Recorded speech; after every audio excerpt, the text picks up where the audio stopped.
యేసు ఈ ఉపమానమును చెబుతూ పరలోక రాజ్యమును గురించినటువంటి ఉపమానం ఇది అని చెప్పాడు. పరలోక రాజ్యము తన కుమారుని పెండ్లి విందు చేసిన ఒక రాజును పోలియున్నది అని చెప్పాడు. దేవుని రాజ్యమును ప్రకటించటానికే ప్రభు అయిన యేసుక్రీస్తు ఈ లోకానికి వచ్చాడు. మనం ఏ విధంగా ఈ ప్రపంచాన్ని విడిచి ఇంకొక లోకానికి వెళ్ళిపోవాలి అన్న ఫార్ములా ఇవ్వటం కోసం వచ్చాడు అని చెప్పటం మతం మాత్రమే. కానీ మత ప్రాతిపదిక నుంచి కొద్దిగా పైకి లేచి దేవుని రాజ్యం అన్నటువంటి ప్రాతిపదికలో దేవుని వాక్యాన్ని గనక అర్థం చేసుకుంటే చాలా సులువుగా, అరటిపండు ఒలిచి నోట పెట్టినట్లుగా చాలా సులువుగా, సరళంగా మనకు అర్థమవుతుంది.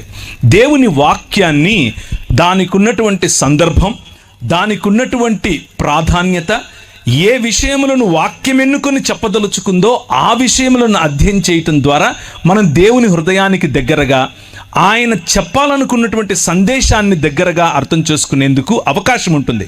అలా కాకుండా 2000 సంవత్సరాల క్రితం చెప్పబడినటువంటి మాటలకు 2000 సంవత్సరాల తర్వాత మన మనసులో వచ్చే ప్రశ్నలను వాటిపై కుమ్మరించి దాని నుంచి ఏదో సంపాదించాలి అని ప్రయత్నం చేయటం వల్ల మతం కడతాం. అదే ప్రపంచ క్రైస్తవ సముదాయంలో అనేక శాఖలుగా, భిన్న భిన్న సమయాల్లో భిన్న భిన్న శాఖలుగా విడిపోయినటువంటి క్రైస్తవానికి ఉన్నటువంటి ఒక ఐడెంటిటీ. కనుక ఈరోజు సాయంకాలం మనం చదివిన, మనం నేర్చుకున్నదంతటినీ కూడా కొద్దిగా అలా పక్కన పెట్టి ఫ్రెష్గా, తాజాగా దేవుని వాక్యాన్ని ఉన్నదున్నట్లుగా, ఆయన చెప్పింది చెప్పినట్లుగా అర్థం చేసుకునే ప్రయత్నం చేద్దాం. ప్రభువు లేకపోతే దేవుడు ఒక విందును చేయాలి అని ఆశపడ్డాడు. దేవుడు తన ఇంటిని, తన భవనాన్ని భూమి ఆకాశములుగా నిర్మించాడు. ఆ భవనంలో ఒక క్రమాన్ని ఏర్పరిచాడు. ఆ క్రమము ఉదయముకు ఒక వెలుగు, రాత్రికి ఒక వెలుగు రూపంలో, ఎక్కడ నీళ్లు ఆగాలో ఆ నీళ్ల యొక్క లేకపోతే మంచిగా పచ్చిగా పండటానికి కావలసిన వనరుల రూపంలో, చెట్ల రూపంలో, పశు పక్షులకందరికీ కూడా కావలసిన నీడ మరియు పళ్ళ రూపంలో చక్కటి ఒక గార్డెన్, ఒక తోటను క్రమంగా వేశాడు. క్రమంగా వేసినటువంటి ఆ తోటలో మనిషిని, అనగా నిన్ను, నన్ను, మనుష్యులను అందులో ఉంచి ఆ 3 పదాలు లేకపోతే 3 రకాలుగా వారికి ఒక మాట చెప్పాడు. వారిని తన ప్రతినిధులుగా, తన ప్రతిబింబంగా, అలాగే తన ప్రతిమగా, 3 పదాలు వాడుతున్నాను. ప్రతిబింబము, ప్రతినిధి మరియు ప్రతిమ. ఆయన నిర్మించినటువంటి ఆయన ఆలయంలో, అనగా భూమి ఆకాశములు అనేటటువంటి ఆలయంలో మనిషిని ఆయన ప్రాణ ప్రతిష్ఠ చేసి తన ప్రతినిధిగా ఉంచాడు. ప్రాణ ప్రతిష్ఠ చేసి ప్రతిబింబంగా ఉంచాడు. ప్రాణ ప్రతిష్ఠ చేసి ప్రతిమగా ఉంచాడు. అలా ఉంచినటువంటి మనిషిని ఏమని చెప్పాడు అనంటే, నువ్వు నా స్వరూపము, నా పోలిక గనుక నేను నీకు ఇచ్చే అధికారముతో ఈ ప్రపంచాన్ని, అనగా ఈ భూమిని ఫలించు, విస్తరించు, భూమిని నిండింపచేయి, అభివృద్ధి చెందు మరియు దానిపై ఏలుబడి చేయమన్నాడు, రాజ్యం చేయమన్నాడు. దేవుని రాజ్యము యొక్క ప్రతినిధి మనిషి. దేవుని స్వరూపము యొక్క ప్రతిబింబం మనిషి. దేవుని స్వరూపము యొక్క ప్రతిమ మనిషి. దేవుని రాజ్యము యొక్క ప్రతినిధి, దేవుని పోలిక యొక్క ప్రతిబింబం మరియు దేవుని స్వరూపము యొక్క ప్రతిమే మనిషి. ఈ ఆలయాన్ని, ఆయన నిర్మించినటువంటి భూమి ఆకాశములనే ఆలయాన్ని క్రమముతో ఆయన రాజ్యముగా నడిపించమని బాధ్యతతో కూడినటువంటి అధికారాన్ని మనిషికిచ్చాడు.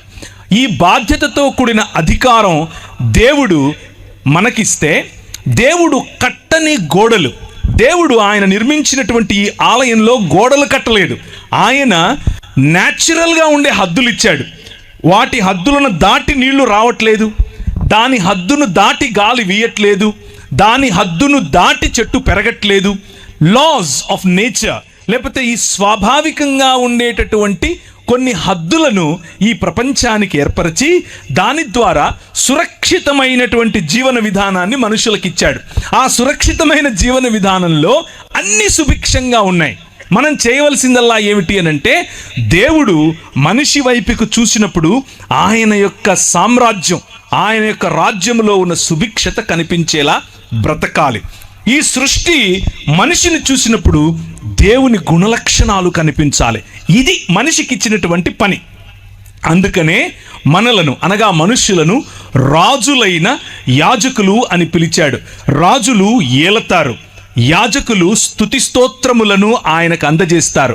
సృష్టిలో ఉన్న యావత్ స్తోత్రమును ఆరాధనను తీసుకుని దేవుని వద్దకు పంపించటం యాజకుల పని. అదే మనిషి చెయ్యాలి. అలాగే సృష్టి యావత్తు సజావుగా నడుస్తోంది అన్నటువంటి రాచరికం మనిషి చేయాలి. అదే దేవుడు మనిషి చూసినప్పుడు మనిషిలో కనిపించాలి. ఇది దేవుడు మనిషికిచ్చినటువంటి ఆయన రాజ్యభారం, ఆయన భుజములకు, మన భుజములకు ఇచ్చినటువంటి ఆయన పౌరసత్వం, ఆయన రాజ్యములో ఉన్న పౌరసత్వం. అయితే మనిషి దేవుణ్ణి తిరస్కరించాడు.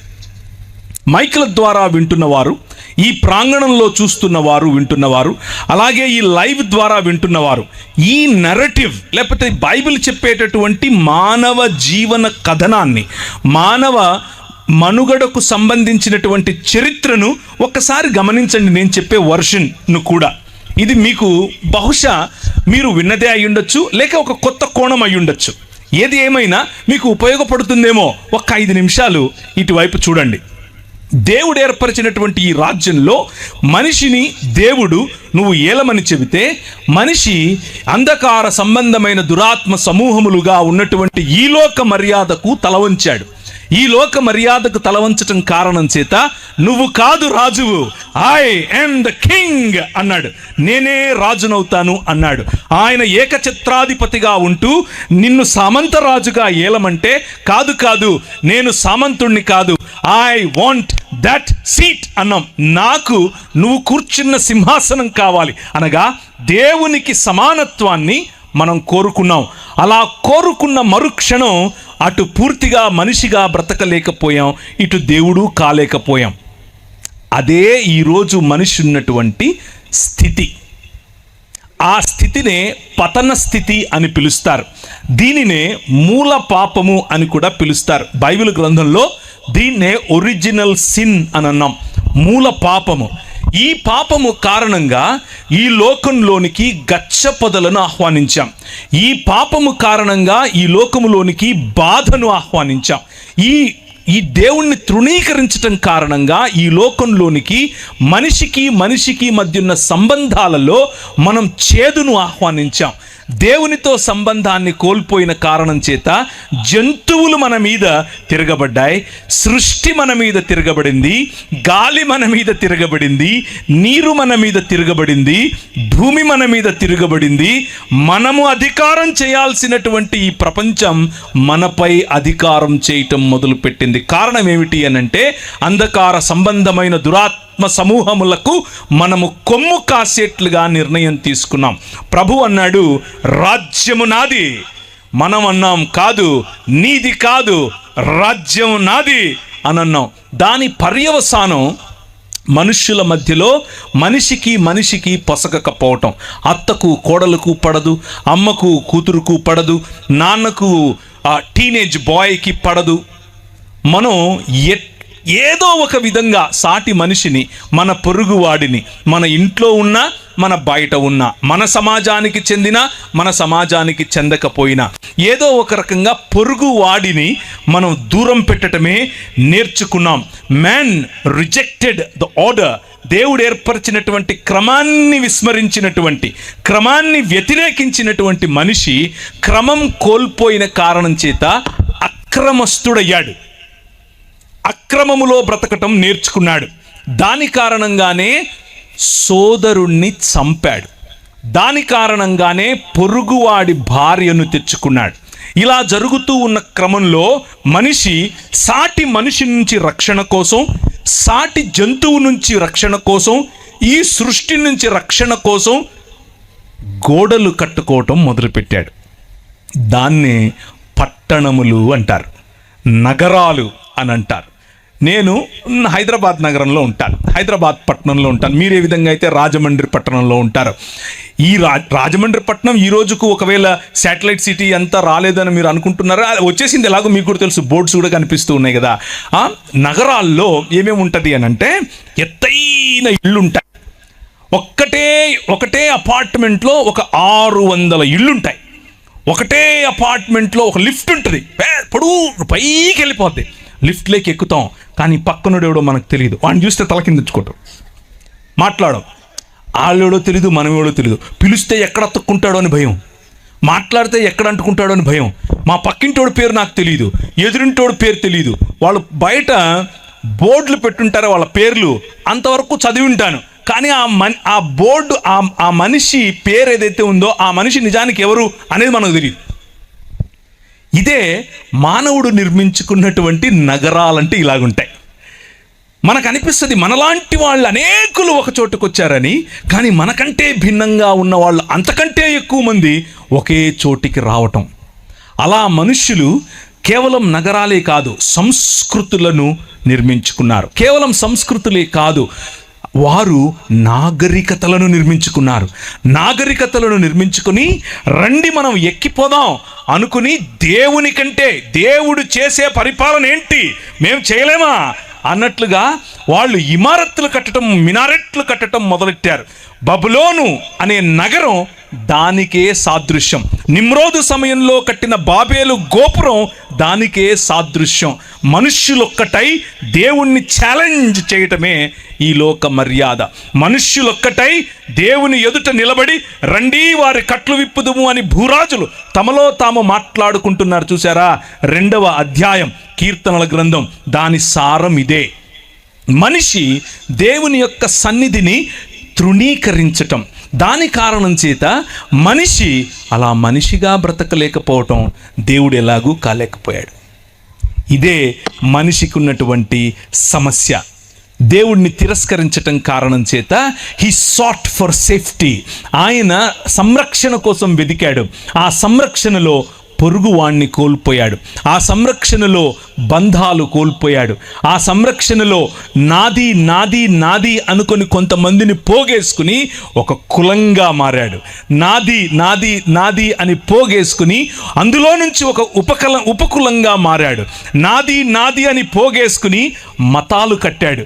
నాది నాది అని పోగేసుకుని మతాలు, కులాలు, ఉపకులాలు, అలాగే తెగలు, ఫలానా భాషకు చెందిన అంటూ అందరూ ఒక చోటుకొచ్చి నగర నిర్మాణం అని అనుకుంటున్నారు.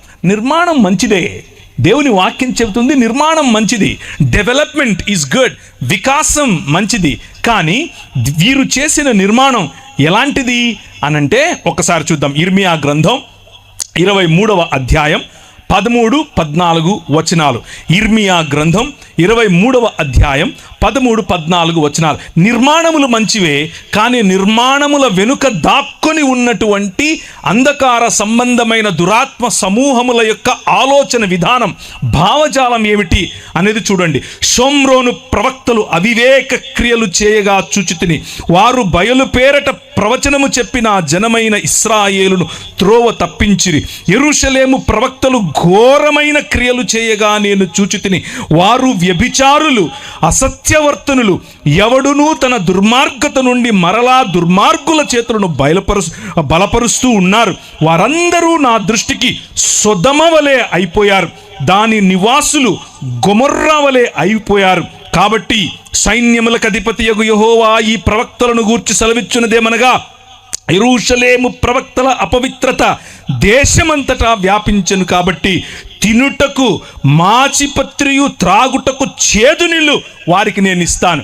ఈ నగరముల వెనుక, ఈ నిర్మాణముల వెనుక, ఈ సొదొమ వెనుక, ఈ గొమొర్రా వెనుక ప్రయాణం చేసే వారిని పరిపాలించే వారిని ఈ మార్గముల గుండా తీసుకుని వెళ్ళే భావజాలం ఒకటి ఉంది. ఆ భావజాలం ఏమిటి? యెహెజ్కేలు గ్రంథం 14వ అధ్యాయం 49-50 వచనాలు. నీ చెల్లెళ్ళైన సొదొమ చేసిన దోషమేదనగా, చాలామంది ఈ అబ్రహాము సమయంలో, అబ్రహాము ఒక సామాన్యమైనటువంటి ఊరు అనే పెద్ద పట్టణంలో ఉండేవాడు. ఊరు అనేది ఆ రోజుల్లో చిన్న ఊరు కాదు, ఒక పట్టణం. ఆ పట్టణం మెసొపొటేమియా ప్రాంతానికి కేంద్రం. మెసొపొటేమియా అనేది ఆ రోజుల్లో ఈరోజు అమెరికా ఎలాంటిదో అలాంటిది. ఆ రోజుల్లో ఊరు అనంటే ఈరోజు అమెరికాలో ఉన్న వాషింగ్టన్ లాంటిది, లేకపోతే న్యూయార్క్ లాంటిది, లేకపోతే లాస్ ఏంజలస్ లాంటిది. అలాంటి దేశంలో, అలాంటి పట్టణంలో ఉన్నటువంటి అబ్రహామును దేవుడు అన్నాడు, come out of it, I am the king అని పిలిచాడు. నువ్వు ఏదైతే చూస్తున్నావో ఈ మనుషులు నిర్మించుకున్నటువంటి ఈ నాగరికత అది కాదు. నేను నీ ద్వారా ఒక రాజ్యం కడతాను, నీ ద్వారా ఈ ప్రపంచాన్ని ఆశీర్వదిస్తాను, కమ్ అని పిలిస్తే ఆయన అన్నాడు సరే వచ్చేస్తానని చెప్పి మొత్తం ఆయన బయలుదేరి వచ్చేసాడు. ఆయన వచ్చేస్తూ ఉంటే ఆయనతో పాటు ఇంకొక ఆయన వచ్చాడు. ఆయన పేరేంటి? లోతు మరియు అబ్రహాము కలిసి ప్రయాణం చేస్తున్నారు. వారు దేవుని కొరకు, దేవుని పిలుపు మేరకు వారి సొంత స్వజాతిని విడిచారు, వారి సొంత ఇళ్లను విడిచారు, వారి సంస్కృతిని విడిచారు. దేవుడు వారి నగరాన్ని విడిచారు, వారి నిర్మాణాలను విడిచారు. ఇప్పుడు దేవుడు కట్టబోయేటటువంటి ఒక రాజ్యంలోనికి మేము ప్రవేశించబోతున్నాం. దేవుడు మా ద్వారా ఒక రాజ్య నిర్మాణం చేస్తాడట. కోల్పోయినటువంటి క్రమాన్ని ఈ ప్రపంచంలోనికి మళ్ళా తీసుకొస్తాడట అని వచ్చినటువంటి ఈ అబ్రహాము మరియు లోతుల మధ్య ఒక చిన్న, వారిద్దరి మధ్య కాకపోయినా వాళ్ళ మధ్యలో ఒక చిన్న దాన్ని ఏమంటారు, అసఖ్యత మొదలైంది. కారణం ఏమిటి? మనం ఆల్రెడీ చూసాం. మనిషి దేవుణ్ణి తృణీకరించాడు కాబట్టి మనిషి ఓర్వలేడు, మనిషి సహించలేడు, మనిషితో మనిషి కలిసి ఉండలేని పరిస్థితి. నాది అని కట్టుకునే భావజాలం ఒకటి ఉంది. ఆ భావజాలం లోతు మరియు ఆయన ప్రజల పైన పనిచేసింది. లోతుకు ఆయన సాదరంగా ఆహ్వానమిచ్చి నీకేది కనిపిస్తే అది తీసుకొనన్నా అన్నాడు.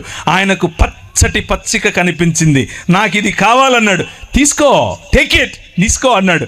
ఆయన వెళ్ళిపోయి పచ్చటి పచ్చికలో ఉన్నాడు. ఈయనేమో పచ్చిక లేని చోట ఈయన ఉన్నాడు. ఈయన ఉన్న చోట ఆయన అనుకున్నాడు పచ్చదనంలో ఆశీర్వాదం ఉంది. ఈయన అనుకున్నాడు నేనెక్కడ కాలు పెడితే అక్కడ ఆశీర్వాదం, నేను దేన్ని పడితే అది ఆశీర్వాదం, ఎందుకంటే నా వెనుక ఆశీర్వాదం కాదు ఆశీర్వాదములను ఇచ్చేవాడు ఉన్నాడు అని నమ్మాడు. అందుకనే అబ్రహాము నీతిమంతుడని తీర్చబడ్డాడు. ఎందుకంటే అబ్రహాము విశ్వాసించాడు కాబట్టి విశ్వాసము ఆయనకు నీతిగా తీర్చబడింది. ఆయన చూస్తున్నాడు. అయితే అలా పచ్చిక కోసం వెళ్ళినటువంటి ఈ లోతు మరియు ఆయన కుటుంబము ఒక భయంకరమైనటువంటి స్థితిలో మారిపోయింది. ఆ భయంకరమైనటువంటి స్థితిలో ఇప్పుడు ఆ నగరం ఉంది.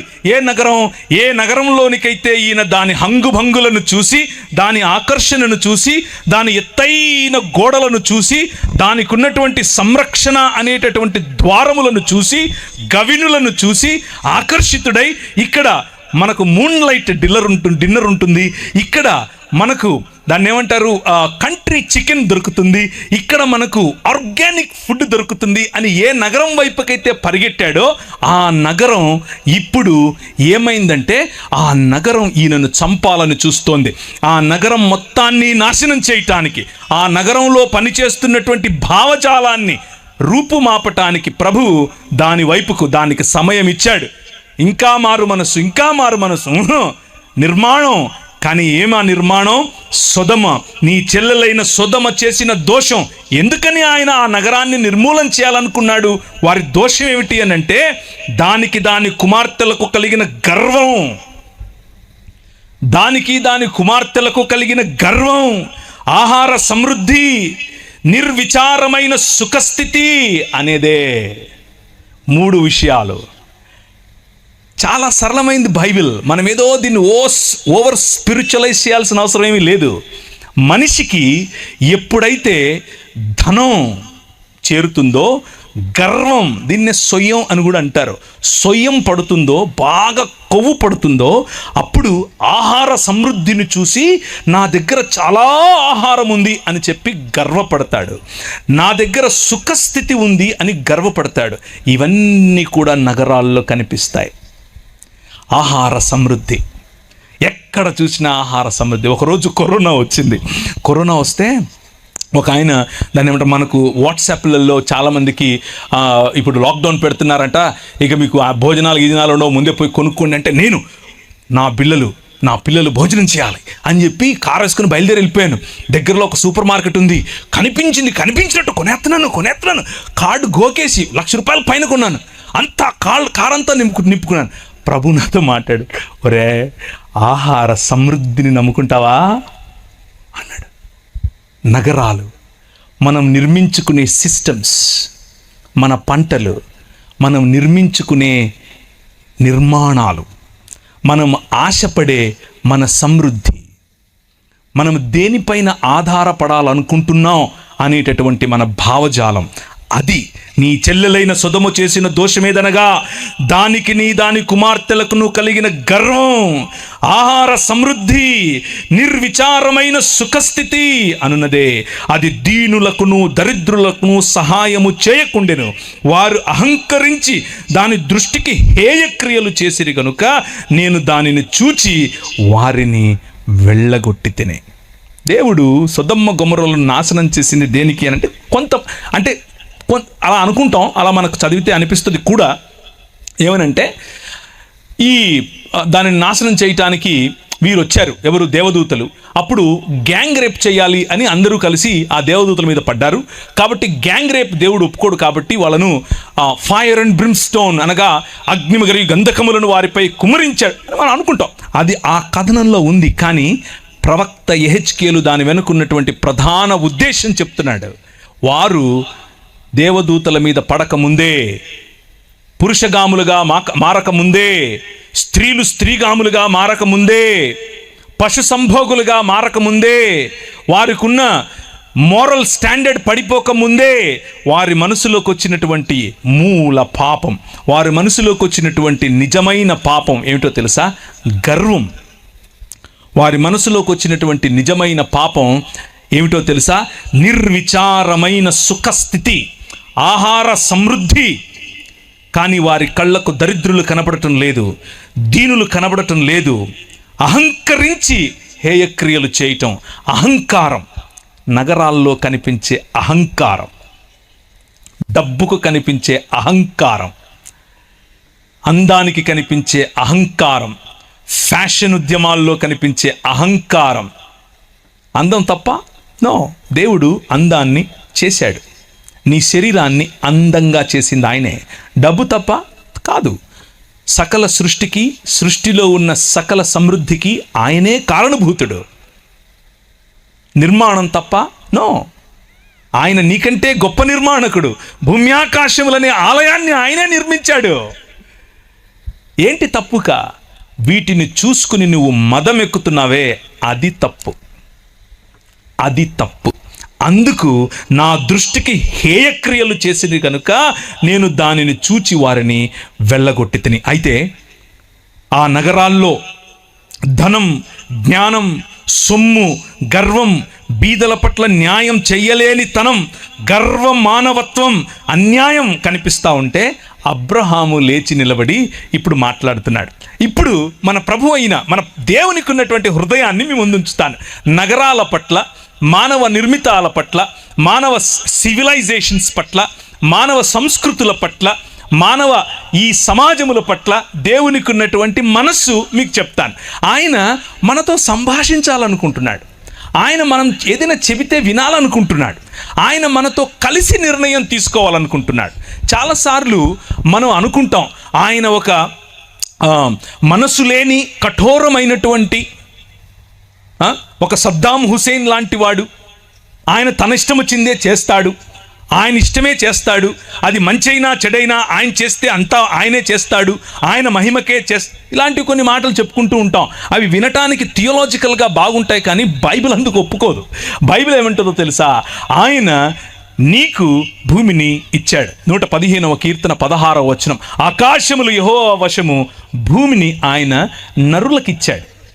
మీతో మాట్లాడతాడు. ఇంతకు నీకు ఇచ్చాను కదా, నువ్వేం చేయాలనుకోడు? సరే నువ్వు చెప్పు. అబ్రహామా, నా స్నేహితుడివి నువ్వు, నీకు చెప్పకుండా నేను ఎలా చేస్తాను? నువ్వు చెప్తాను, నీతో మాట్లాడతాను, చెప్పు అని అంటే ఒక మధ్యస్థ ప్రార్థన చేయటానికి అబ్రహాము నిలబడ్డాడు. ఇప్పుడు అబ్రహాము హృదయం చూడండి. దేవుని హృదయం ఏమో మనిషితో కలిసి పనిచేయాలని, మనిషిని కూడా తన బాటలోనికి తీసుకుని రావాలని, తన హృదయాన్ని తన హృదయమును తెలిసిన వారిని ఆయన నడిపించాలనుకుంటున్నాడు. ఇప్పుడు అబ్రహాము ఆయనతో అంటున్నాడు, ఒక్క 40 మంది ఉంటే ఎత్తవా? ఈయన బార్గెన్ చేయాలనుకుంటున్నాడు. ఈయన ఏమంటున్నాడు? ఈయన బేరమాడాలనుకుంటున్నాడు. కానీ దేవునిలో ఉన్నటువంటి 2 గుణాలను ఆయన టార్గెట్ చేస్తున్నాడు. ఒకటి దేవుని తీర్పు, దేవుని న్యాయమైనటువంటి తీర్పు. వాళ్ళు గర్వాంధులయ్యారు, వాళ్ళను చంపటం న్యాయం. దేవుడు న్యాయమైన తీర్పరి. కానీ దేవుడు కనికరము చూపేవాడు, కనికరం చూపిస్తాడు. ఈ మధ్యస్థ ప్రార్థనలో నేను దేవుని కనికరాన్ని ఎందుకు అడగకూడదు?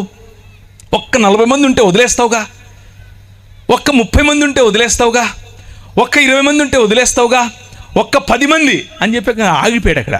ఎందుకు అని అంటే బార్గెన్ చేయాల్సిన అవసరమే లేదు. ఆయన 40 అంటే ఇచ్చేస్తా, చెప్పు ఉన్నారా?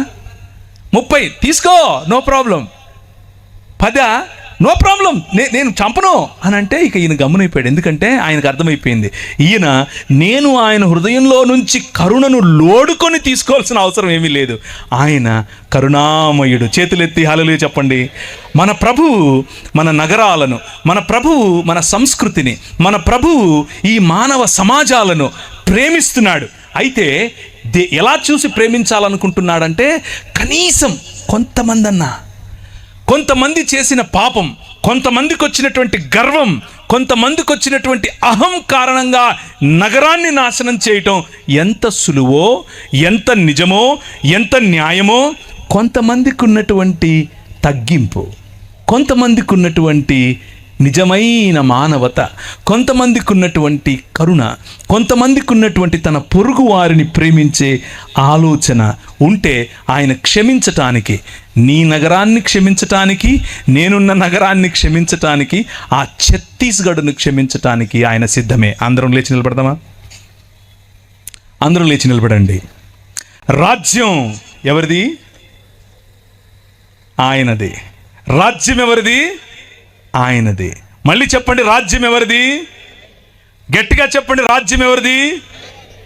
రాజ్యం ఛత్తీస్గఢ్లో ఎవరిది? నాకు వినపడలేదు. ఛత్తీస్గఢ్లో రాజ్యం ఎవరిది? యెహోవాయే రాజు. He is the king. గట్టిగా చెప్పండి, ఆయనే రాజు.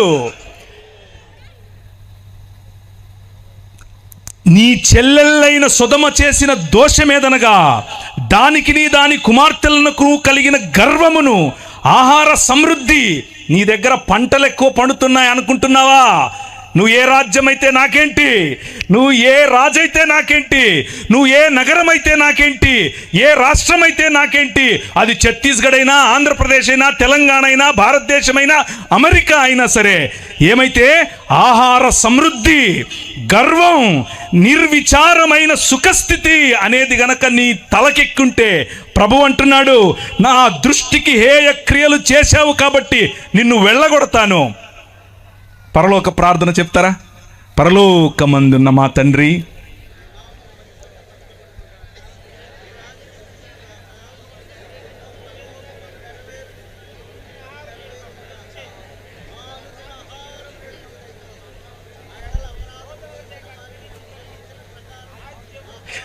రాజ్యము, శక్తి, మహిమ నీదే.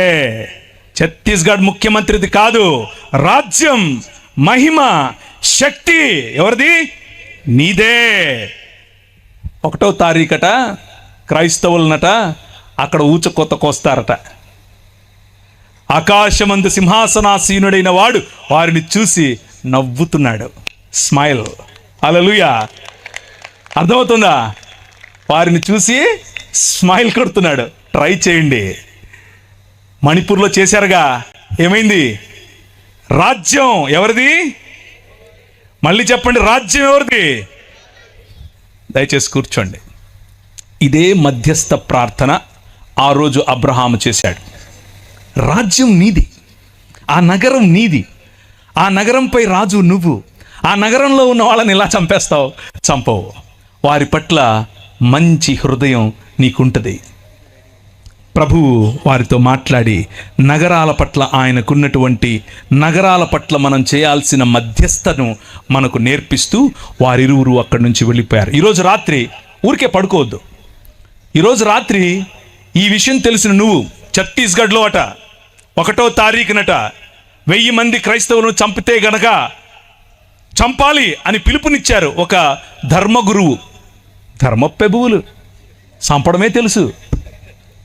ఈ రాజు, నీ రాజు, ఈ రాజుకు చంపటం కాదు, కమ్ రా అని మరణాన్ని ఆలింగనం చేసుకోవటం నేర్పించాడు. హల్లెలూయా. ఏం ఆలింగనం చేసుకోవటం నేర్పించాడు? మరణాన్ని ఆలింగనం చేసుకోవటం నేర్పించాడు. ఎందుకో తెలుసా? సొదొమ గొమొర్రా పట్టణాలకు భవిష్యత్తు లేదు, కానీ ఆ రాజ్యంలో అయినా ఈ రాష్ట్రంలో అయినా క్రైస్తవ సమాజానికి భవిష్యత్తు ఉంది. ఏంటా భవిష్యత్తు? పునరుత్థానం. హల్లెలూయా. పునరుత్థానం కలిగి మనం లేవబోతున్నాం. పునరుత్థానం కలిగి మనం లేచినప్పుడు ఈ ప్రపంచం చూడబోతోంది ద కింగ్డమ్ ఆఫ్ గాడ్, దేవుని రాజ్యం. ఇది ప్రకటించటానికి మీ రాజు వచ్చాడు. మతం కడతాను అంటే ఎట్లా? మనం మతమూలం కాదు, రాజ్యం, దేవుని రాజ్యం, ద కింగ్డమ్ ఆఫ్ గాడ్. ఒక శ్లోకం చదువుతాను, వినండి.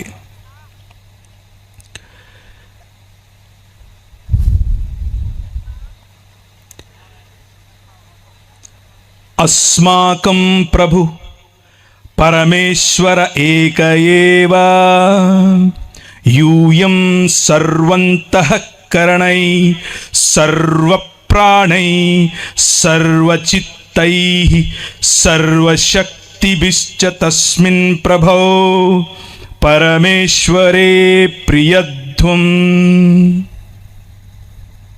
ఈ శ్లోకానికి అర్థం ఏమిటంటే, నేను మార్కు సువార్త చదివాను, టెన్షన్ పడకండి. నీ దేవుడైన యెహోవాను నీ పూర్ణ మనస్సుతోను, నీ పూర్ణ ఆత్మతోను, నీ పూర్ణ శక్తితోను ఏం చేయాలి? ప్రేమించాలి, ఆరాధించాలి, సేవించాలి. ఇత్యాజ్ఞా శ్రేష్టా తథా స్వప్రతివాసిన్ స్వవత్ ప్రేమ కురుధ్వం. అలాగే చెప్పండి, నిన్ను వలే. శ్లోకంలో చదివితే వాక్యంలా లేదా? ఇది మన బైబిలే. బైబిల్ సొసైటీ ఆఫ్ ఇండియా వాళ్ళు సంస్కృతంలో రాసిన బైబిలే. ఇది చూపించండి మనోళ్ళకు. ఎందుకో లేనిపోని శ్లోకాలు చదివిస్తూ ఉంటారు, ఎక్కడెక్కడి నుంచో తీసుకొచ్చి. ఏం లాభం లేదు. వాక్యం, వాక్యం, దేవుని వాక్యం ఏం చెప్తుంది అని అంటే, ఇదంతా కాదు. దేవుణ్ణి ప్రేమించు, నీ మనిషిని ప్రేమించు, దేవునితో సంబంధం కలిగి ఉండు, నీ పొరుగువాడితో సంబంధం కలిగి ఉండు. ఇంతే నేను చెప్తున్నది. నువ్వేదో మతం కట్టక్కర్లా, నువ్వు క్రైస్తవ మతం అస్సలు కట్టక్కర్లా. యోహాను చెరపట్టబడిన తరువాత యేసు ఈశుర్గాలీల్ ప్రదేశమాగత్య ఈశ్వర రాజ్యస్య సుసంవాదం ప్రచారయాన్. ఆయన యోహాను చెరపట్టబడినప్పుడు గలిలయ ప్రాంతములోనికి వచ్చి దేవుని రాజ్యమును ప్రకటించుచుండెను. కథయామాస కాల సంపూర్ణ ఈశ్వర రాజ్య ఇచ్చ సమీపమాగతం అతో హేతోర్యూయం మనాంసి వ్యావర్తయద్వం సుసంవాదే చ విశ్వాసిత. మీ మనసులను మార్చుకొని దేవుని రాజ్యము వైపుకు రండి అని ఆయన దేవుని రాజ్యమును ప్రకటించెను.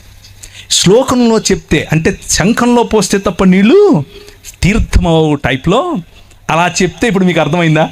ఆయన వచ్చి చెప్పింది దేవుని రాజ్యం గురించి, క్రైస్తవ మతం గురించి కాదు, మనం కట్టుకున్న శాఖల గురించి కాదు. దేవుని రాజ్యం చెప్పాడు. దేవుని రాజ్యంలో ఉండాల్సిన లక్షణాలు ఏమిటి అని అంటే, సొయ్యం లేకపోవటం, గర్వం లేకపోవటం, బీదల పట్ల మనస్సు ఉండటం. అలా ఉంటే దాన్ని సొదొమ రాజ్యంగా చూస్తాడు, దానిని మానవ నిర్మాణమైనటువంటి ఒక నగరంగా చూస్తాడు. కానీ ఆయన రాజ్యం నీ పొరుగు వారిని ప్రేమించటం, ఆయన రాజ్యం నీ దేవుడైన యెహోవాను ప్రేమించటం. కాగా 4వ వచనం మీరు చదివినటువంటి వాక్య భాగంలో నుంచి, కాగా అతడు ఇదిగో నా విందు సిద్ధపరచి ఉన్నాను, ఎద్దులను క్రొవ్విన పశువులను వధింపబడినవి అంతయు సిద్ధముగా ఉన్నది, పెండ్లి విందుకు రండని పిలువబడిన వారితో చెప్పుడని వేరే దాసులను పంపెను గాని వారు లక్ష్యము చేయక ఒకడు తన పొలమునకును మరి ఒకడు తన వర్తకమునకు వెళ్ళిరి. దేవుడు ఒక రాజ్యమును నిర్మిస్తాను అని చెప్పి అబ్రహామును పిలిచాడు. అబ్రహాము ఒక రాజ్యమును నిర్మించటం కోసం వస్తే ఒక నగరం పాడవటం చూశాడు. కానీ తన పిల్లల పిల్లలు ఇంకొక నగరానికి బానిసలుగా కొనిపోయారు. ఆ నగరం ప్రపంచాన్ని ఏలేటటువంటి ఐగుప్తు దేశం యొక్క నగరం, ప్రపంచానికి ఇప్పుడు కేంద్ర బిందువు. ఆ నగరంలో గొప్ప గొప్ప పిరమిడ్లు కడుతున్నారు. మా ఊర్లో ఏ విధంగా అయితే ఇప్పుడు కడుతున్నారో సేమ్ అలాగే అన్ని సంస్కృతులు ఇలాగే మొదలయ్యాయి, ఇలాగే హెచ్చయ్యాయి, అలాగే సర్వనాశనమయ్యాయి. భూమికి అంటుకున్న వాడే బతుకుంటాడు, పైకి వెళ్తాను అనేవాడు పైకే పోతాడు. భూమికి అంటుకోండి, బతుకుతారు. ఓ గొప్ప గొప్ప పిరమిడ్లు కట్టేస్తున్నారు. ప్రభు అన్నాడు, ఏమయ్యా నాకు అహం, వీళ్ళు దాసులు, వీళ్ళ మీద ఇంకా పని పెట్టండి, అన్నమేయకండి అని అన్నాడు. అవునా, సొదొమ గొమొర్రాలకు ఏం చేశాను నీకు తెలీదా? అదే చేస్తానన్నాడు 5 సార్లు. లెట్ మై పీపుల్ గో, నువ్వు అలా చేయటానికి వీల్లేదు, నా ప్రజలను పంపించు. ఇశ్రాయేలు ప్రజలపైన నువ్వు అలా ప్రతాపం చూపించడం కరెక్ట్ కాదు, వాళ్ళపైన అంత శ్రమ మంచిది కాదు, పంపించు అని అంటే అన్నాడు. 5వ తర్వాత నేను పంపిస్తాను బాబోయ్ అంటే కూడా నీ హృదయాన్ని నువ్వు చూస్తావు. ఇప్పుడు నీ కొమ్ములు ఎలా ఇరుగుతాయో నువ్వు చూస్తావు, నీ నోటి పళ్ళు ఎలా రాలుతాయో నువ్వు చూస్తావు. నువ్వు నీ కళ్ళ ముందు నా పసిబిడ్డను, నేను కన్న నా కుమారుణ్ణి, నా జ్యేష్ఠపుత్రుని నేను తీసుకెళ్ళిపోతా, గద్దరెక్కల మీద మోసుకునేట్టు తీసుకెళ్ళిపోతా. ఇందులో దేవుని గుణలక్షణం మీకేం కనిపిస్తుందో?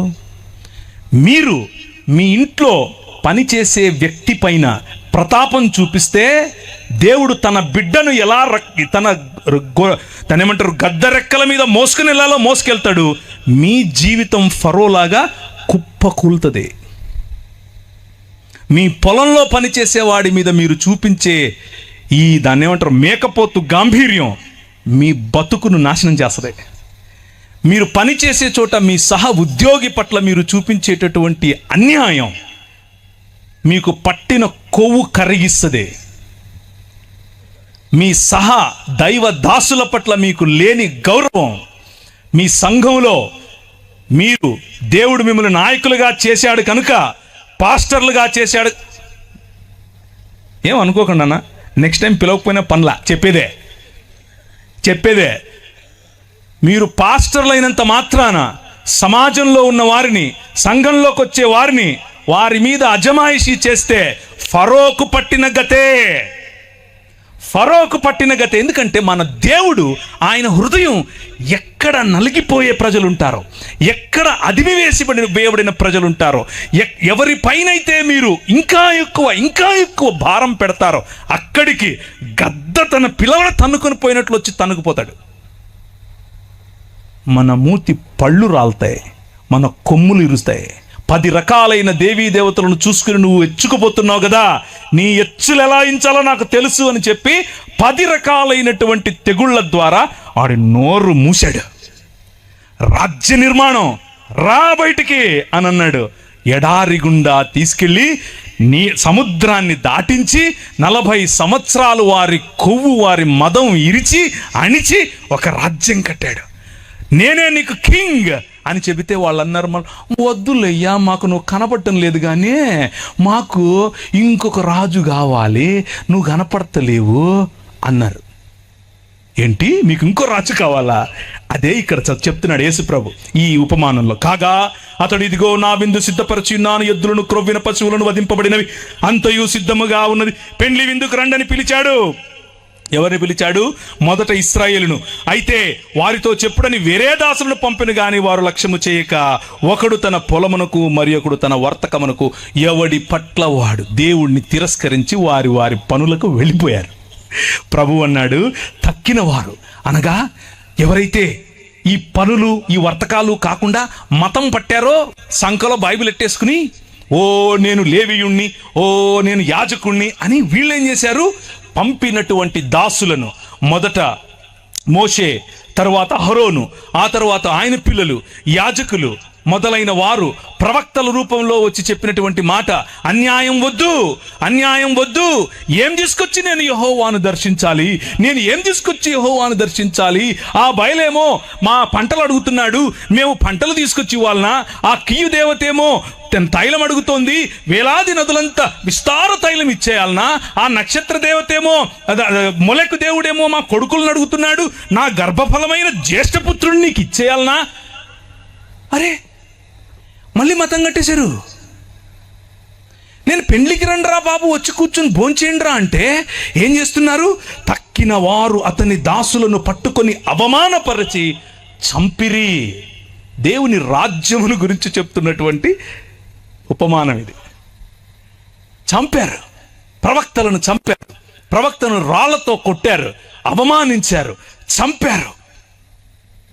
ప్రభు అన్నాడు, కాబట్టి రాజు కోపపడి తన దండ్లను పంపి ఆ నరహంతకులను సంహరించి వారి పట్టణము తగులపెట్టెను. మీకా నిలబడి చెప్పాడు, హోషేయ నిలబడి చెప్పాడు, యెషయా నిలబడి చెప్పాడు, ఆమోసు నిలబడి చెప్పాడు. వాళ్ళు చెప్పిందంతా ఇదే. రేయ్, మీ మధ్య న్యాయం లేదు. నేనేమడిగాను? మూడే అడిగాను. మనుష్యుడా, ఏది ఉత్తమమో నీకు చెప్పలేదా? నేను నీకు ముందే చెప్పాను కదా. న్యాయమును జరిగించుటయు, కనికరమును ప్రేమించుటయు, చెప్పండి, దీన మనసు కలిగి యెహోవా ఎదుట ప్రవర్తించు. ఇంతే కదా. నువ్వు మనిషివి కాబాబు అంటున్నా నేను. అంతే, నువ్వు మనిషివి, మనిషి అవ్వు. ధనం చూపించి సొయ్యం చూపించుకో, నీ దగ్గరున్న ఆస్తి చూపించి ఎచ్చుకుపోకు, నీ దగ్గరున్న అందం, కులం, ధనం, సంపాదన వగైరా వగైరా వగైరా, నీ నిర్మాణం, మీ ఇల్లు, ఇవి చూపించి హెచ్చులకెళ్ళకు. మూడే అడుగుతున్నా. న్యాయం జరిగించు, కనికరాన్ని ప్రేమించు, దీన మనస్సు కలిగి యెహోవా ఎదుట బ్రతుకు. అదే మనుష్యుడంటే. ఇదే క్రైస్తవం. మనం లేదు లేదు మతం కావాలి మాకు, వేలాది నదులంతా. ఎందుకు? నేను అడిగానా? నా కొడుకుని ఇచ్చేస్తాను. ఎవరు? ఎందుకు? నేను అడిగానా? అది ఎవడు మొలక అడుగుతాడు, నేను కాదు. నా పంటలు ఇచ్చేస్తాను దేవా, ఎవరు అడుగుతారు? బయలు అడుగుతాడు. కంపారిజన్ మనము మతంతో దేవునికి చేశాం. కాబట్టి రాజు కోపపడి తన దండ్లను పంపి, ఏ దండ్లు? నెబుకద్నెజరు అనే దండు. ఆయన గుర్రాలట చిరుతపులులాగా ఎగిరాయట. వీళ్ళని చెరపట్టుకుని వెళ్ళారు. 600 పైచిలుకు సంవత్సరాలు చెరలో బ్రతికారు. దాన్నే మరణం అని అంటారు. హోషేయ గ్రంథం 6వ అధ్యాయం 2వ వచనం దీనికి ప్రమాణం. యెహోవాయే మనలను కొట్టెను, ఆయనే మనలను బాగు చేయును. 2 దినములైన తరువాత ఆయన సముఖమందు బ్రతుకున్నట్లు 3వ దినమున ఆయన మనలను స్థిరపరచును. 2 దినాలైన తర్వాత, అనగా 3వ దినమున మనల్ని బ్రతికిస్తాడు అని చెప్పుకుంటున్నటువంటి ఇశ్రాయేలు ఎలా బ్రతికిస్తాడు? ఎలా బ్రతికిస్తాడు చెప్పనా? ఆదో వాద ఆసీత్ సచవాద ఈశ్వరేణ సార్థమాసీత్ సవాద స్వయమీశ్వరయేవ. ఆదియందు వాక్యముండెను, వాక్యము దేవుని యొద్దై ఉండెను, వాక్యము దేవుడై ఉండెను. ఆ వాక్యము శరీరధారి అయి కృపా సత్య సంపూర్ణుడిగా మన మధ్య అవతరించెను. లేకపోతే డేరా వేసెను. కూర్చున్న మీరు వింటున్నారు. గర్వము, పొగరు, ధనం వగైరా వగైరాల యొక్క నిర్మాణముతో దేవునికి దూరమైన మానవ సమాజాన్ని తిరిగి మానవ సమాజముగా మార్చటం కోసం గలిలయ ప్రాంతంలో నిలబడి దేవుని రాజ్యం వచ్చేసింది అని చెప్పింది ఇంకెవరో కాదు, స్వయంగా దేవుడే. స్వయంగా ఆది యందున్నటువంటి వాక్యమే. ఏ వాక్యమైతే దేవుని వద్ద ఉండేనో ఆ వాక్యమే, ఏ వాక్యమైతే దేవుడై ఉండేనో ఆ వాక్యమే, ఏ వాక్యమైతే కలిగి ఉన్నదేదియు ఆయన లేకుండా కలుగలేదు అని చెప్పారో ఆ రాజు మన మధ్యకు వచ్చేశాడు. ఆయన పురాతన కాలం మొదలుకొని శాశ్వత కాలము తన ప్రత్యక్షతలు చూపిస్తూ వస్తూ ఉన్నాడు. ఆ రాజును చివరికి మన వద్దకు పంపాడు. అంత్య దినములందు ఆయన మన వద్దకు పంపాడు. అప్పుడు అతడు కాబట్టి రాజు కోపం వారి పట్టణము తగిలిపెట్టాడు. అప్పుడు అతను పెండ్లి విద్య సిద్ధముగా ఉంది గాని పిలువబడిన వారు పాత్రులు కారు గనుక రాజమార్గములకు పోయి మీకు కనబడిన వారు అందరినీ పెండ్లి విందుకు పిలువడని తన దాసులతో చెప్పెను. This is what commissioning of gospel is. ఈ దేవుని రాజ్యం ఇప్పుడు ఇశ్రాయేలుకు మాత్రమే కాదు, అబ్రహాము యొక్క పిల్లలైన నా పైన విశ్వాసముంచు ప్రతి ఒక్కరిది పిలవండి అని అన్నారు. అపోస్తలులకు పరిశుద్ధాత్మను మీరు పొందుకుంటారు. పరిశుద్ధాత్మను మీరు పొందుకున్నప్పుడు యూదయ సమరయ భూ దిగంతముల వరకు ఈ క్రీస్తు, మరణాన్ని జయించిన క్రీస్తు, సంకెళ్లను విరిచేసే క్రీస్తు, బానిసత్వాన్ని తొలగించే క్రీస్తు, నమ్రుడైన క్రీస్తు, నిజమైన మానవుడైన క్రీస్తు రాజ్యములోనికి ఆహ్వానించండి అని పంపాడు. సాక్షులుగా పిలవండి అని పంపాడు. అదే సువార్త ఇంతై మహాపర్వతమై శాటిలైట్ సిటీలో పడింది. హల్లెలూయా. శాటిలైట్ సిటీలో పడితే జనాలు చూస్తున్నారు, ఏంటిది ఈ రాజ్యం కనిపించినట్లుంటది. ఈ రాజ్యం ఉంటుంది కానీ ఎక్కడుందో తెలీదు, ఎలా దాన్ని అరికట్టాలో తెలీదు, మంటలైనా ఆర్పాలో తెలీదు. ప్రభుత్వాలు ట్రై చేశాయి, చేతకాల. రాజ్యాలు ట్రై చేశాయి, చేతకాల. కొందరైతే రాజ్యాలు ట్రై చేసి ఇది కాదని చెప్పి మనలోనే దూరిపోయారు. అదే ఈ రాజ్యం, ఆవగింజంతే కానీ మహావృక్షం అవుతుంది. ఇంత రాయే కానీ మహాపర్వతం అవుతుంది.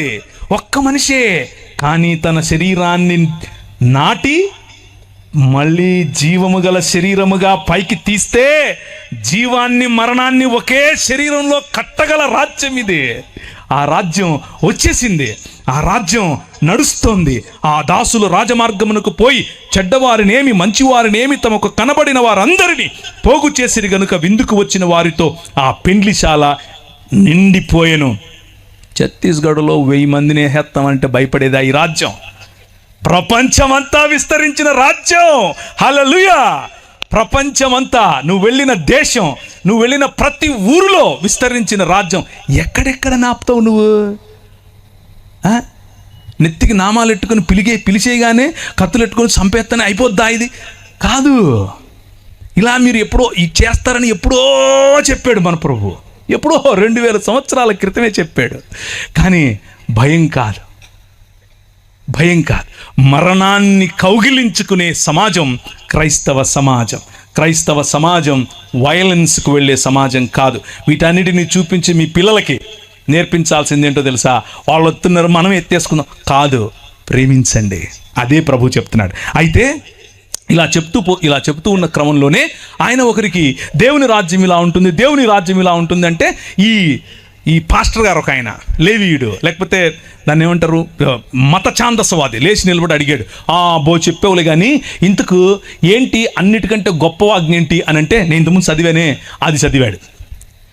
మరి నువ్వు చెప్పావుగా అయిపోయింది కానంటే, కాదు ఇంతకు నా పొరుగోడెవడు అని అడిగాడు. నా పొరుగోడెవడు? ఛత్తీస్గఢ్ నా పొరుగువాడేనా? మా ఊర్లో ఉన్నవాడే నా పొరుగువాడు కాదు, మా ఇంటి పక్కనోడే నా పొరుగువాడు కాదు. నగరాలు మాకు అవే నేర్పాయి, మరి మేము కట్టుకున్న నిర్మాణాలు అవే నేర్పాయి. మనుష్యుడు సృష్టించుకున్న సంకల్పం, మనుష్యుడు సృష్టించుకున్న సిస్టమ్స్, మనుష్యుడు సృష్టించుకున్న వ్యవస్థలు మనిషికి దూరం చేస్తాయి. ఇంత బైబిల్ తెలిసిన వ్యక్తి ఏమడుగుతున్నాడు అని అంటే, నాకు పొరుగువాడెవడు? ఒక గోడ కట్టేసుకుని ఇశ్రాయేలు వాడు మాత్రమే నా పొరుగువాడు అని అనుకుంటున్నాడు. లేకపోతే ఆ ఇశ్రాయేలీల్లో ఉన్నటువంటి పరిసయుడు మాత్రమే నాకు పొరుగువాడు అని ఈయన అనుకుంటున్నాడు. ప్రభు అన్నాడు, కాదు బాబు, ఒకడు నీలాంటివాడే వెళ్తూ ఉంటే అని బాగా చితకబాది పడేస్తే ఒక ఆయనేమో నీలాంటివాడే వెళ్ళాడు, తాకూడదు అని చెప్పి వెళ్ళిపోయాడు. ఇంకొక ఆయన వెళ్ళాడు, ఆయన కూడా మనకు సంబంధం లేదు అని వెళ్ళిపోయాడు. కానీ నువ్వు ఎవరినైతే దూరం పెట్టాలనుకుంటున్నావో, ఎవరైతే నువ్వు తాకకూడదు అనుకుంటున్నావో ఆ మనిషి చూశాడు, వచ్చి వాడి కట్లు కట్టి ఒక పెద్దమ్మ ఇంట్లో పెట్టి వాడికి కావలసిన భోజనం పెట్టమ్మా, మందులు ఇవ్వమ్మా, నేను మళ్ళీ వచ్చినప్పుడు నీకు ఏదైనా బాకీ ఉంటే తీరుస్తానులే అని చెప్పాడు. ఇప్పుడు చెప్పు, ఎవరు నీ పొరుగువాడు? యేసు ప్రభువు తన రాజ్యం యొక్క పరిధిని కేవలము ఇశ్రాయేలు కాదు, కేవలం నీ మతం కాదు, సర్వమానవాళి, సర్వమానవ ఏక శరీరం, ఒక్క శరీరంగా మనుషులందరినీ మార్చే ఉద్యమం. ఆ ఉద్యమాన్ని ఆయన తెరతీశాడు. ఆ ఉద్యమానికి తెరతీసే క్రమంలో కొన్ని గురుగులుంటాయి, కొన్ని గోధుమలుంటాయి. వింటున్నవారు ఆయన మొదలుపెట్టినటువంటి ఉద్యమమును గురించి ప్రకటించగా విన్నారు. ఇక్కడ ప్రాంగణంలో కూర్చున్నవారు, మైకుల ద్వారా వింటున్నవారు, లైవ్ ద్వారా చూస్తున్నవారు ఆ ఉద్యమంలో భాగమవ్వాలనుకుంటున్నారా? నిజమైన మనుష్యత వైపుకు, నిజమైన దేవుడు ఒప్పుకునే మనుష్య జీవన విధానం వైపుకు రావాలనుకుంటున్నారా? మీ ఎదురుగా నేను చూపించే ఒకే ఒక్క ఉదాహరణ ప్రభువైన యేసు క్రీస్తు. ఆయనలో పాపం, దోషం, బలహీనత కనిపించదు. భూమి ఆకాశములను సృజించిన వాడైనప్పటికీ సాధారణమైన మనిషిగా న్యాయమును జరిగించటానికి, కనికరమును ప్రేమించటానికి, దీన మనస్సు కలిగి యెహోవా ఎదుట జీవించటానికి మన ముందుకు సాధారణమైన మనిషిగా వచ్చాడు. ఆయనే ఏమని చెప్తున్నాడు అనంటే, అందరినీ పిలవండి, అందరినీ, కనబడే వారందరినీ పెండ్లి విందుకు పిలవండి. వాళ్ళు వెళ్ళి చెడ్డవారేమి మంచివారేమి తమకు కనబడిన వారందరినీ పోగు చేసిరి గనుక విందుకు వచ్చిన వారితో ఆ పెండ్లి శాల నిండెను. రాజు కూర్చున్న వారిని చూడ లోపలికి వచ్చి అక్కడ పెండ్లి వస్త్రము ధరించుకొనని ఒకరిని చూచి స్నేహితుడా అని పిలుస్తున్నాడు. ఇది రాజు పని, నీ పని కాదు. ఈరోజు క్రైస్తవుల్లో చాలామంది రాజులవ్వాలని చూస్తున్నారు. ఖబర్దార్, నువ్వు రాజువు కాదు, నువ్వు మనిషివి. నువ్వు సాధారణమైన మనిషివి. నువ్వు ప్రకటించినటువంటి నీ విశ్వాసంలోనికి, నువ్వు ప్రకటించినటువంటి నీ మత శాఖ పరిధిలోనికి ప్రజలు రాలేదని చెప్పి ఆ పెండ్లి దుస్తులేవి అని అడిగే హక్కు నీకు లేదు. నువ్వు పిలవాలి, అందరినీ పిలవాలి, నీ నగరం కోసం పిలవాలి, మధ్యస్థగా నిలబడి పిలవాలి, నీ శాటిలైట్ సిటీని పిలవాలి, రాజమండ్రిని పిలవాలి, హైదరాబాదును పిలవాలి, జంగారెడ్డిగూడెంను పిలవాలి, విశాఖపట్నంను పిలవాలి, అన్ని నగరాలను పిలవాలి. పిలవడమే నీ పని. వచ్చిన వారు దేవునికి అర్హులా కాదా చూసుకునేది ఆయన పని. ఆయన అడుగుతాడు. ఆయన వాళ్ళనే కాదు, నిన్ను కూడా అడుగుతాడు. ఏమేసుకున్నావు నువ్వు అని. ఓ అందరినీ పిలిచావు, మరి నీ వస్త్రాలేవి అని కూడా అడుగుతాడు. ఈ ఒక్క మాటను వినండి, నేను ముగిస్తాను. ఏ ఒక్కడూ లేడు, ఏ ఒక్కడూ లేరు. లిపిర్యథాస్తే నైకోపి ధార్మికో జనః తథా జ్ఞానీశ్వర జ్ఞానీ మానవ కోపి నాస్తి. విమార్గగామినః సర్వే సర్వే దుష్కర్మకారిణః ఏకో జనోపినో తేషాం సాధుకర్మ కరోతి చ. రోమిలకు రాసిన పత్రిక 8 చదివాను. రోమిలకు రాసిన పత్రిక 3వ అధ్యాయం 10, 11, 12. ఏ ఒక్కడు లేడు, నీతిమంతుడు ఒక్కడు లేడు, నువ్వు కూడా కాదు. నీ నీతి నీ స్టాండర్డ్స్కు సరిపోతుంది, అక్కడ పెట్టుకో. ప్రతొక్కడిని వెళ్ళి ఆడి నీతి మార్చడం కోసం నువ్వు గొప్ప అని వారు తక్కువ అని చూపించే ప్రయత్నం చేయకు. అది మతం. రాజ్యం ఏం చెప్తుందో తెలుసా? కలుపు, పిలువు, స్త్రీల కోసం నిలబడు, పిల్లల కోసం నిలబడు, బలహీనుల కోసం నిలబడు, బడుగు బలహీన వర్గాల కోసం నిలబడు. మతం కోసం కాదు. నీ ప్రజలను కట్టు, అందరినీ పిలువు. ఆడి దగ్గర వస్త్రం ఉందా లేదా, వస్త్రం ఇవ్వడం కోసం ప్రయత్నం చేయి వీలైతే. పెద్దన్న వ్యవహారం వద్దు, తండ్రి వ్యవహారం. ఈ రాత్రి సువార్త చెప్పేవారికి రాజ్య సువార్త ఎలాగూ చెప్పాం. మనలో మనం నేర్చుకోవాల్సినటువంటి రాజ్య సువార్తకు సంబంధించిన విలువలు సాటి మనిషిని, సాటి విశ్వాసి అని మాత్రమే కాదు, సాటి మనిషిని గౌరవించటం, సాటి మనిషిని ప్రేమించటం. ఇదే దేవుని రాజ్యం. ఈ దేవుని రాజ్య స్థాపనలో మనందరము ఐక్యపడాలి. మనందరం కలిసికట్టుగా పనిచేయాలి, ప్రేమతో ఈ రాజ్యాన్ని కట్టాలి.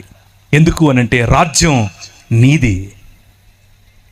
తర్వాత రాజ్యము ఇప్పుడేగా చెప్పారు. ఎందుకనగా రాజ్యం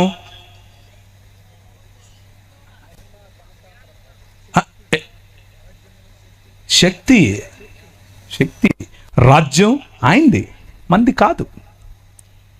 శక్తి ఆయనదే, మంది కాదు.